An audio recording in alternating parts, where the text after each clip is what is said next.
Welcome, powerful manifestors. This is the 700 consciousness activation quantum frequency of instant manifestation. Take a deep breath in. Breathe out.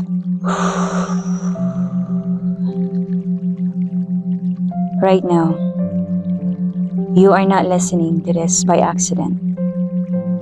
You are guided here. This is not just an audio. This is an activation. You are now stepping into 700 consciousness, the frequency of divine union. The level where manifestation is no longer effort. It is identity. In this space, you do not chase, you do not force, you do not beg the universe. You become the field. Your nervous system stabilizes in abundance. Your mind aligns with infinite intelligence. Your body remembers it is sourced by creation itself. 700 is not a number you climb toward, is atmosphere you breathe. As you listen, your subconscious opens. Your old timelines collapses. Your millionaire self integrates. Your quantum filter reorganizes in your favor. You are now remembering that you are very powerful. Now relax your shoulders and clench your jaw. Breathe slowly. This activation begins now. I am stabilized in divine union. There is no separation between my awareness and the intelligence that creates worlds. I do not reach for source. I am source. I do not pray upward. I radiate outward. The current of creation moves through me unobstructed. 700 is not a number I strive toward. It is the atmosphere I breathe. My nervous system is regulated in enlightenment.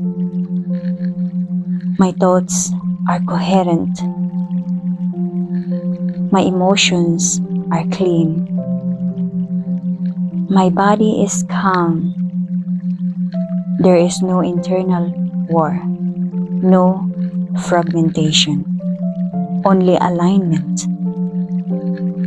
When I speak, reality reorganizes. There is no strain between desire and materialization because desires and fulfillment originate from the same unified field within me. The moment I decide, architecture's shifts. The unseen rearranges. Pathways open. People feel the signal. Circumstances recalibrate. I do not force, I authorize. My frequency sustains itself. No environment dictates it. No personality overrides it. No collective fear lowers it. I enter rooms as stabilized coherence. If chaos exists, it softens. If confusion exists, it clarifies itself. If insecurity exists, it steadies. Lower energy cannot hook into me because I am not reactive.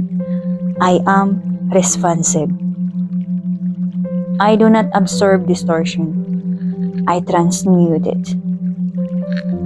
My field is luminous, not loud, undeniable. People feel calm in my presence, elevated in my presence, seen in my presence. Doors open not because I demand them, but because certainty feels safe. Synchronicity is precision. Conversations align. Messages arrives at the exact moment of relevance. Invitations appear before I consciously seek them. Everything orchestrates because I am coherent. Money flows towards coherence.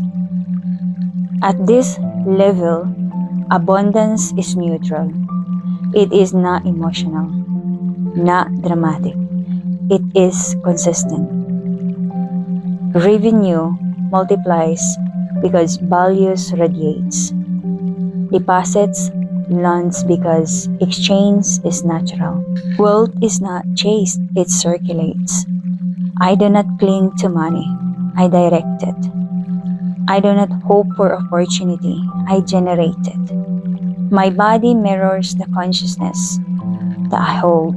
My skin reflects clarity. My eyes reflect presence. My postures reflects certainty. Every cell responds to the frequency I stabilize. Inflammation dissolves in regulation. Fatigue cannot root in alignment. Hormones balance because stress does not dominate me. My immune system operates in calm authority. My mind is sharp. My memory is clear. My creativity is limitless. My aura is not fantasy. It is regulation. It is breath mastered. It is self-trust embodied. Miracles feels ordinary because resistance is absent. I expect alignment, and alignment appears. I expect support, and support reveals itself. I expect expansion, and expansion unfolds. Why does everything move smoothly for me? Because I do not contradict myself. Why do manifestation accelerate? Because I do not dilute them into doubt. Why does life feels orchestrated? Because I'm not fighting it. The physical is the ego, not the origin. Evidence follows identity. Proof follows embodiment. I do not check timelines. I select them. I do not live in anticipation. I live in completion. The state is done. It stabilizes in my body before results appears, and results conform.